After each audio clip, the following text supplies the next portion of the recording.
1979, agents of the Iranian regime illegally seized the U.S. Embassy in Tehran and held more than 60 Americans hostage during the 444 days. Actions of Iran have shocked the civilized world. For a government actually to support and in effect participate in the taking and the holding of hostages is unprecedented in human history. The Iranian-backed terrorist group Hezbollah twice bombed our embassy in Lebanon, once in 1983 and again in 1984. The Iranians have no illusions about the cost of irresponsible behavior. We aim to deter further Iranian aggression, not provoke it. And if they threaten us, they'll pay a price. The regime's two favorite chants are death to America and death to Israel. I am formally announcing my intention to cut off all trade and investment with Iran. The regime remains the world's leading state sponsor of terrorism and provides assistance to Al-Qaeda, the Taliban, Hezbollah, Hamas, and other terrorist networks. Iran aggressively pursues these weapons and exports terror, while an unelected few repress the Iranian people's hope for freedom. States like these and their terrorist allies constitute an axis of evil, arming to threaten the peace of the world. The United States and the United Nations Security Council sought a wide array of strong economic sanctions. But the previous administration lifted these sanctions just before what would have been the total collapse of the Iranian regime. Over the years, you've heard me say that the United States was prepared to engage with Iran in a spirit of mutual interest and mutual respect. Well, that's exactly what we did. The international community lifted certain sanctions on Iran, and Iran gained access to money that had been frozen overseas. History has shown that the longer we ignore a threat, the more dangerous that threat becomes.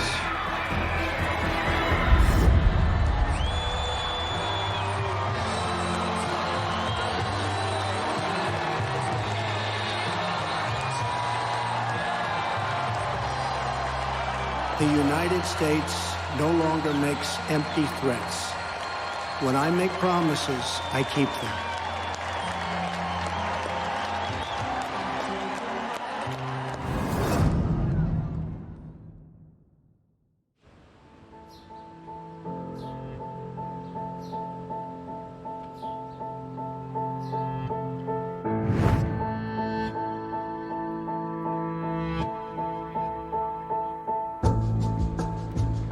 And we're now learning that John Kerry has been secretly meeting with both Iranian and European officials to discuss saving the deal. No longer the Secretary of State is holding meetings privately with Iranian officials. The president was quick to respond. In an overnight tweet, Trump called the meetings illegal, saying Kerry's involvement can only serve to undercut our great work to the detriment of the American people.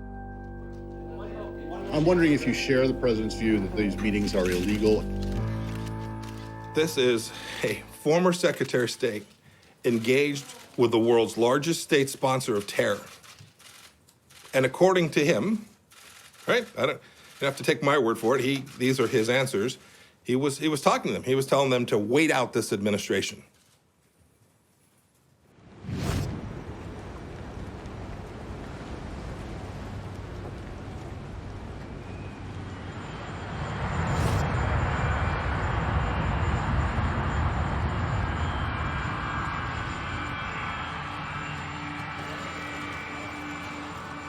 What I'd like to see with Iran, I'd like to see them call me.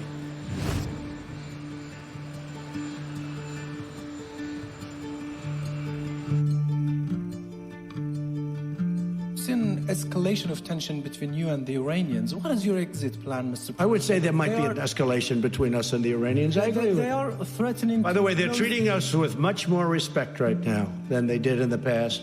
And I know they're having a lot of problems and their economy is collapsing. But I will tell you this, at a certain point, they're going to call me and they're going to say, let's make a deal. And we'll make a deal. Are you willing to meet with President Rouhani?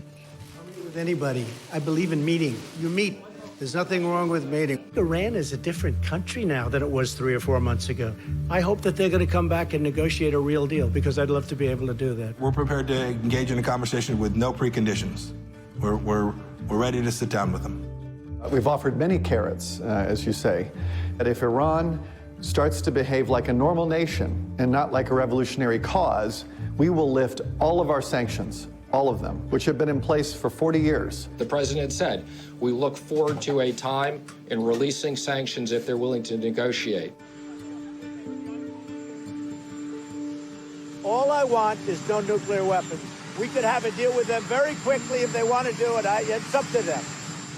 But if Iran wants to become a wealthy nation again, become a prosperous nation, we'll call it, let's make Iran great again. Does that make sense?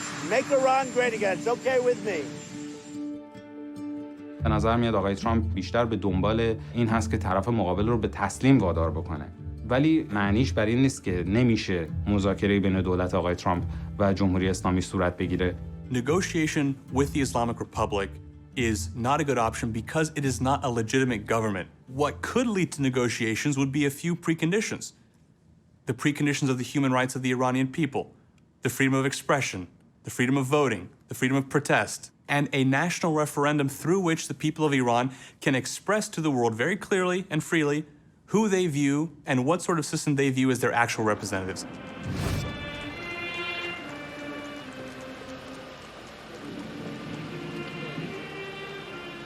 As the first Japanese prime minister to visit Iran in 4 decades, Abe is looking to position himself as a mediator between rivals Tehran and Washington. So, what is Shinzo Abe doing in Tehran? Follows the recent state visit by Donald Trump to Tokyo. من هیچ پاسخی به پیام ترامپ ندارم. مطالبی رو میگم. اما به او هیچ پیامی نمیدم.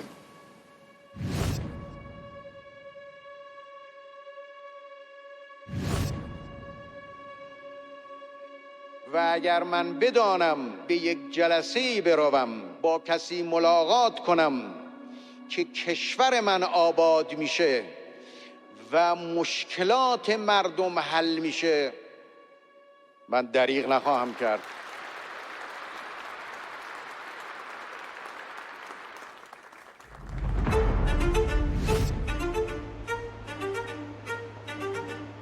And if we need a strong coordination, and especially on Iran, we have to fix the situation, and we had a lot of contacts, and I think we have to work very hard, because I think we do share the same objective. Ce que j'ai dit au ministre Zarif et ce que j'ai dit par téléphone au président Rouhani, c'est que s'il acceptait une rencontre avec le président Trump, ma conviction est qu'un accord peut être trouvé. Excuse me?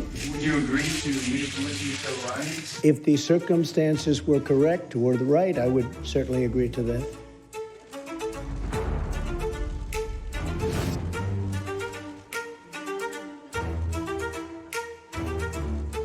Also natürlich bin ich besorgt.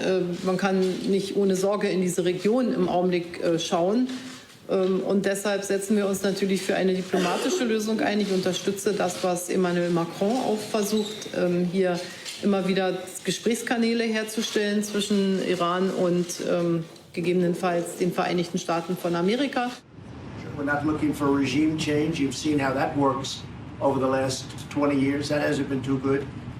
And we're looking to make Iran rich again. Let them be rich. Let them do well.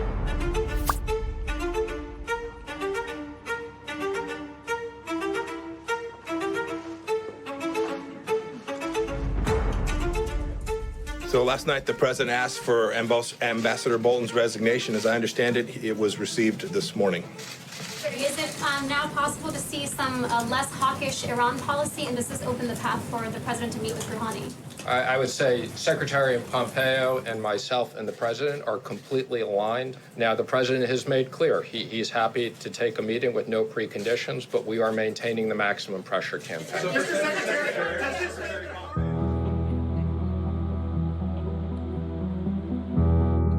حقیقت این هست که در ماه سپتامبر در نیویورک ما بسیار نزدیک شدیم با توجه به میانجیگری که رئیس جمهور فرانسه انجام داده امانوئل مکرون، نزدیک شدیم به یک توافق بین جمهوری اسلامی و دولت ترامپ. آمریکا اگر میخواد با ایران صحبت کنه تحریم ها رو برداره، دست از سیاست فشار حداکثری برداره. در اون شرایطی که این پیش شرط های غلط رو برداره امکان مذاکره با آمریکا البته وجود داره.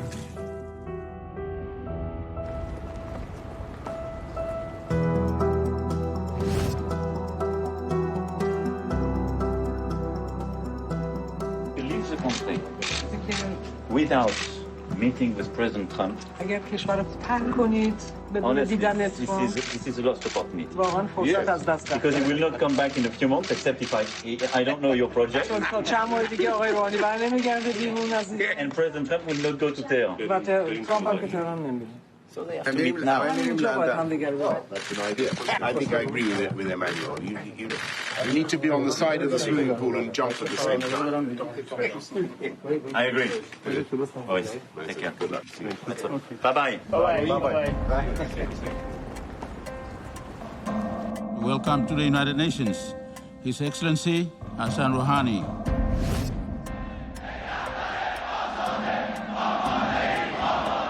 اگر چنانچه یه وقتی هم بر فرض محال قرار بود دولت جمهوری اسلامی با رژیم آمریکا مذاکره هم بکنه، با این دولت کنونی آمریکا هرگز مذاکره نمیکنه. پاسخ ما به مذاکره تحت تحریم نمی باشد. اگر پاسخ آری از ما میخواهید، همانطور که رهبر معظم انقلاب اعلام کرده اند، تنها راه برای گفتگو بازگشت به تعهدات است.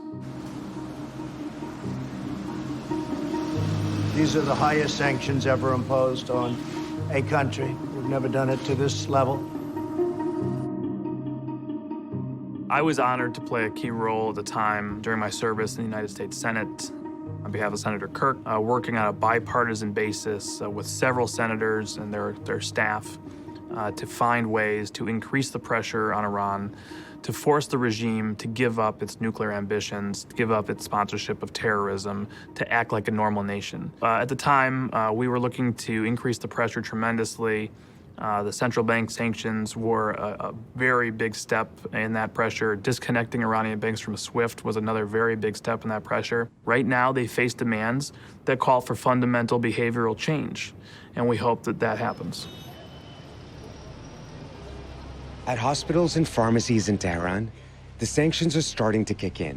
When it comes to the most advanced pharmaceuticals, it relies heavily on imports. And the cost for the tiny amount of drugs that do make it in has skyrocketed. رئیس بیمارستان محک مصاحبه داشت با یکی از روزنامه‌های اروپایی فکر می‌کنم که گفته بودن 32,000 بچه سرطانی تحت پوشش محک زیر 16 سال در معرض به خطر هستند از لحاظ جانی. بسیاری از گزارشگران مستقل معتبر جهانی گزارش‌های میدانی داشتن از داخل ایران که چطوری در واقع تحریم‌ها منجر به مشکل دارو شده در ایران و بیماران و جانشون در خطر گذاشته. در سازمان دیدبان حقوق بشر بعد از اون که تحریم‌های یک جانبه آمریکا شدت زیادی گرفتش، ما گزارش‌های زیادی مبنی بر دشوارتر شدن وضعیت مردم دریافت کردیم. ما رو بر این داشت که به این موضوع نگاه دقیق تری بکنیم و این رو تحت عنوان گزارشی که عنوانش هست فشار حداکثری، آسیب‌های تحریم‌های آمریکا بر حق سلامت مردم ایران منتشر کردیم. مقامات ایران به ما اجازه سفر برای تحقیق ندادند. این گزارش رو از طریق حدود 20 مصاحبه با کسانی که وارد کننده دارو بودن، پزشک بودن یا با سیاست‌های سلامت کشور ایران آشنا بودند به دست آوردیم. The United States is engaged in economic war against Iran. Economic war which President Trump very proudly articulated is taking place against Iran targets civilians. It doesn't target military personnel, it doesn't target officials, it targets ordinary civilians. We will make sure that humanitarian transactions are really going for those purposes. So this is not about hurting the people of Iran, but we will not let money be diverted to humanitarian purposes and then put for terrorist activities. معاملات بشردوستانه به صورت عمومی از تحریم ها معاف شدن. درسته که این معافیت ها در قانون پیش بینی شده، اما اینها به صورت مؤثر راههای ارتباطی رو باز نگه نداشته و مشکلاتی رو برای سلامتی مردم ایران ایجاد کرده. This is again a tactic of the Islamic Republic saying that the problems that the people face are because of the United States, because of America. The main problem here, once again, is the Islamic Republic. It always comes back to the Islamic Republic.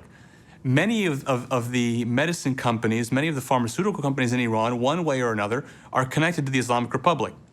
Be they to many of these bunyads or foundations, which are under the direct control of the supreme leader, Ali Khamenei. وقتی که بحث دارو مطرح میشه، سری منتقدین اعلام میکنن که بله به خاطر فساد و ناکارآمدی است که در واقع دولت، چون مثالش هم هست که فلانی در واقع توی دارو فساد کرده و اون فساد باعث شده که دارو در ایران کمیاب بشه. خب 40 سال فساد هست، ناکارآمدی هست. 40 ساله که سوء مدیریت هست. چطوری اون 40 سال مشکل دارو تو ایران نبوده؟ You know, this is the great hypocrisy, unfortunately. We call them apologists for the Islamic Republic. And it's unclear why anybody would take the side of a regime like this.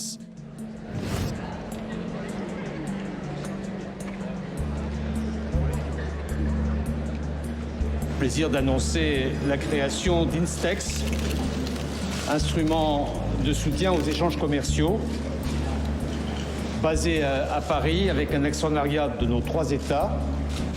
Cette société vise à permettre aux entreprises européennes qui le souhaitent de poursuivre un commerce licite avec l'Iran, en particulier dans les domaines de la santé et de l'agroalimentaire, ces secteurs de première nécessité pour la population iranienne. This is a positive step that France, Germany and the United Kingdom as initial shareholders established that I welcome very much. When we think about Instex, if it is aimed at facilitating the movement of goods that are authorized to move, it's unproblematic. کمپانی‌ها به دلیل اینکه واهمه دارن از گرفتار شدن در زنجیره بسیار پیچیده قوانین مالیاتی و مالی آمریکا اساساً از مبادله تجاری با ایران خودداری میکنن. If you look at the data in the months leading up to the United States' decision to leave the JCPOA and the reintroduction of sanctions, and the months after, the import of medicine from Europe to Iran did not change, did not drop off. ما مواردی رو پیدا کردیم که بانک ها به مشتریان خودشون گفته بودن که حاضر نیستند معاملاتی که در زمره معاملات بشردوستانه برای دارو رو انجام بدن به دلیل ریسکی که وجود داره. When we see people documenting things and saying, oh, sanctions are hurting the people, we should give the mullahs more money. What are they going to do with that money? They're going to have more bullets to put into more guns, to mow more people down in the streets when they come out to say enough is enough.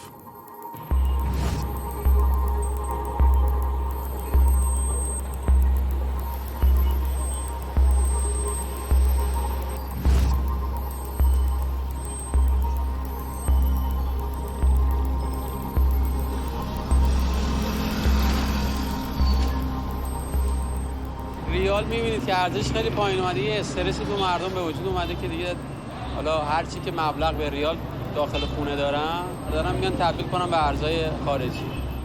من هر جور رفتم همه زدن که دلار اصلا خرید و فروش نداره. دیروز ساله 2000 تومان هر یورو دلار فرق کرده هر کدومش. وضعیت اصلا خوبی نیست.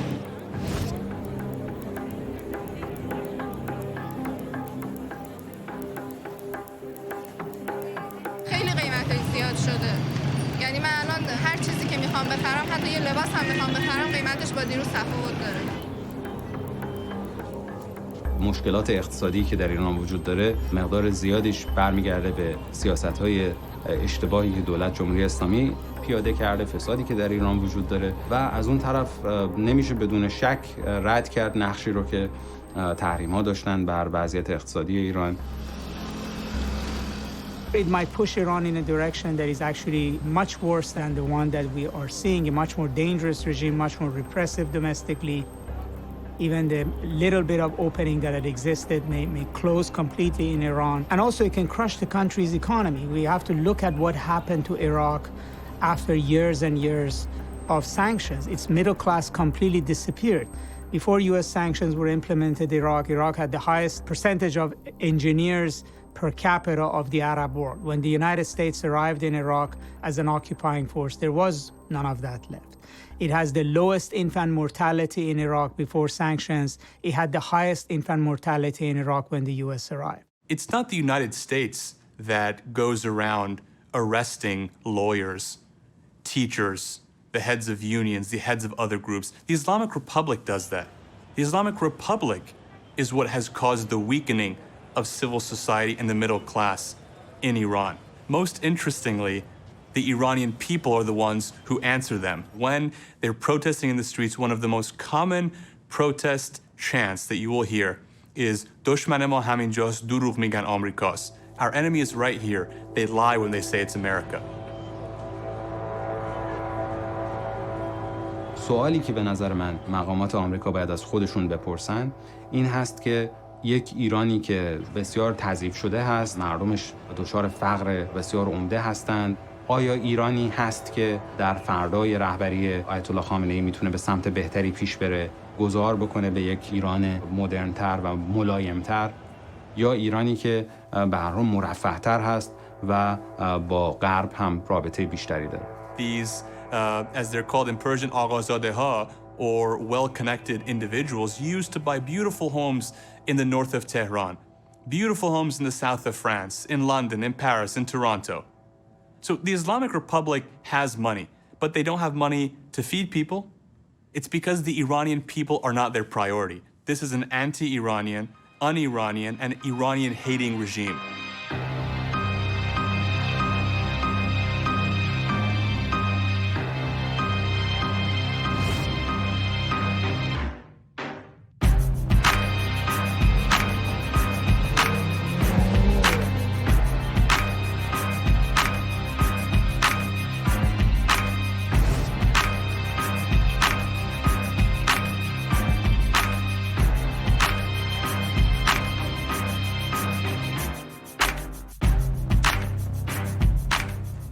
Our focus is on getting as many countries importing Iranian crude down to zero as soon as possible. And we will be aggressively enforcing these provisions to lock up Iran's assets overseas and deny the Iranian regime access to its hard currency.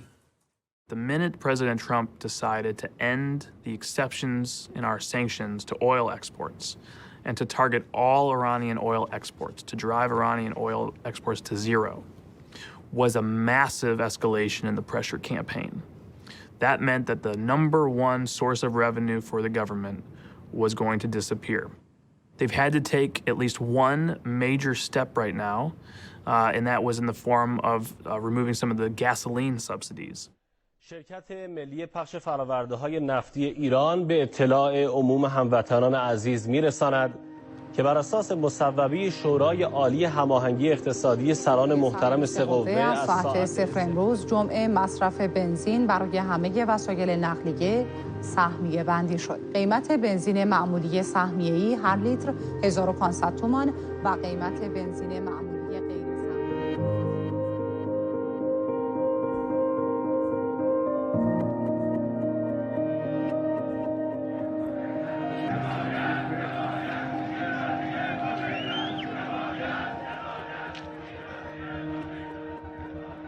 خودم من صاحب نظر نیستم، لکن اگر سران حقوقی تصمیم بگیرن من حمایت میکنم.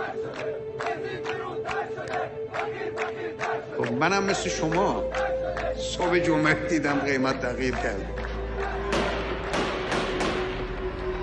ساعتی پس از آغاز افزایش قیمت و سهمیه بندی بنزین در ساعات اولیه روز جمعه در شهرهای ایران از جمله رشت، سقز، شابهار، احر، اسلام شهر، گرگان، تبریز، تهران، یزد، ارومیه، گرمسار، کرج، ایلام با گذشت 3 روز از افزایش قیمت بنزین و اعتراضات گسترده به آن، اینترنت در ایران قطع شده. با وجود این اعتراضات ادامه دارد.